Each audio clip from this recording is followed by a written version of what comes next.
Hello peoples, welcome back to Gargo's Man Cave, and it's now time for another video. Hope you enjoy it. I'm just got in from the garden, got a brew. All hail to Blondie Hacks, because she's always got a brew in hers. And let's move forward. A little bit of background on what the video I'm planning on, or series of videos I'm planning on doing is about. About 3 years ago, I was on a well-known online auction site and saw a set of a drawing, a plan for a steam engine. I thought, oh, that looks quite nice and cheap. I might get that and frame it and put it on the old wall in the workshop. Well, when I got home, I looked carefully and realised that it was a perfectly achievable in the home workshop model of a steam engine. It's a 2.5-inch gauge 260 tender locomotive. So I did a bit of research and found out that you can get the plans, or the full set of plans, from a company called Kenyans in the UK. They also sell the castings for things like the wheels and the cylinders, various other bits and pieces. So off I sent my hard-earned pennies and got myself a set of plans, and then joined the 2.5-inch gauge society. They have got a lot of members who are very knowledgeable on the subject, and they also produce what is a reprint of the Model Engineer magazine, Words and Music, as Curly Lawrence, the chap who invented it, called, which tells you how to build the various parts and put them together. It's not like an Airfix kit, which is a step by step. Some parts you have to think about yourself and work them out, but that's part of the enjoyment of model engineering.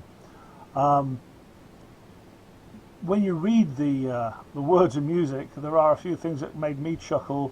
Being a bit of an old sort of old fart, maybe for want of a better expression, Curly Lawrence wrote these articles in the 1930s, so his use of phrases would not be acceptable today, but he was of his time, so I cannot criticise him for it. Since then we've moved on, and I'm sure in 50, 60 years time some of the phrases we use now will not be acceptable. So what we're going to do now is start going through the bits and pieces that we've done, or I've done so far. Unfortunately, I've not got a lot of it recorded because I've only recently decided to start this channel. I have a lot of cutting and filing. Then you bolt in the horn guides, which are seen in this photograph here.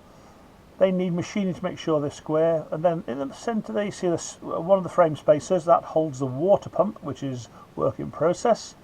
Then at the front of the loco you have another frame spacer which holds a pony truck. Then you have the front buffer beam, and then you also have a rear buffer beam. These are cut out of angle iron that will need milling or filing to make sure it's square to get a nice sharp edge. Strange enough, when you buy angle iron, what you think is going to be a right angle isn't a right angle. Then they're riveted to angles and then all bolted together, which is actually quite a nice rigid setup once it's done.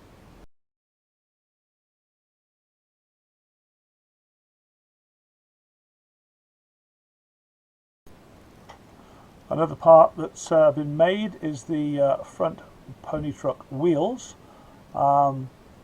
They come as castings with quite a large amount of metal on the back of the wheel itself, on this bit here, which you have to take off in the lathe. Takes a lot of doing, but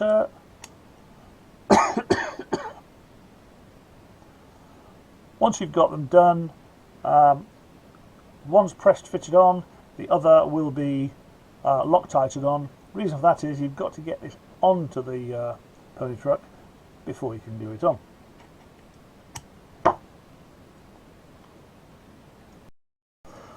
The first picture shows the thickness of the wheel as it comes, and you have to take about 7 millimeters off just to get it down to an achievable or usable thickness.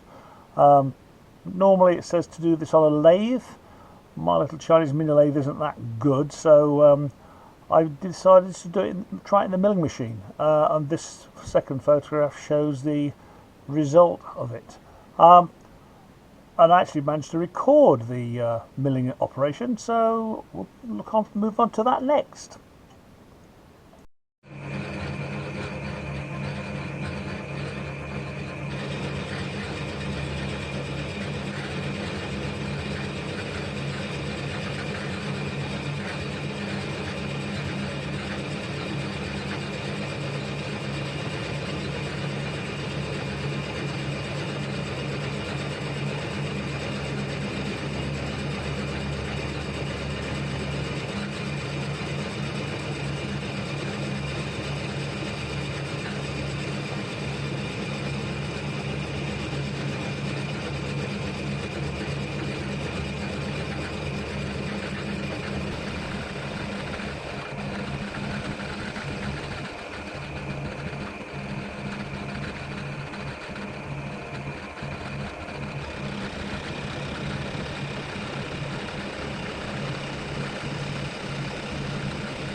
And the spokes are just starting to appear.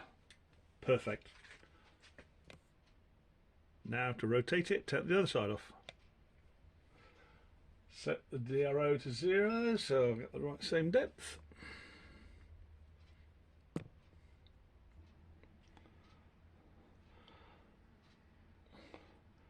Just a little indication of how much is actually taken off. I'm just breaking through into the spokes.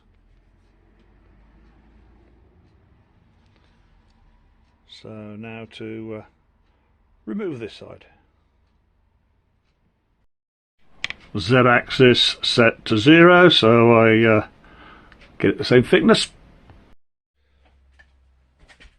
Now just touch off and rinse and repeat.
Carry on for another 6 minutes.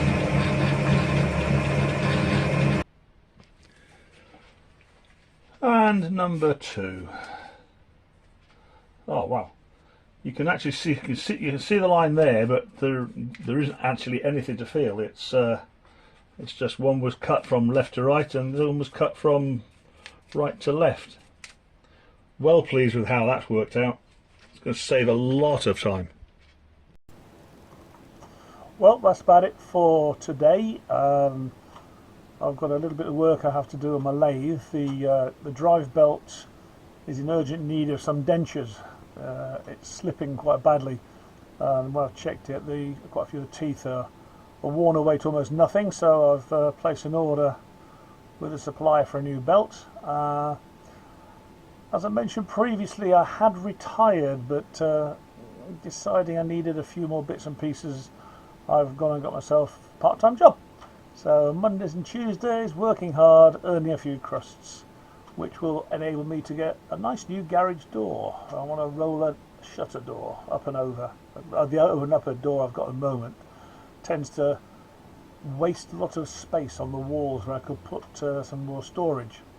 And of course it's leaks wind through when the old wind howls. It gets a bit chilly, so winter coming up, don't fancy that.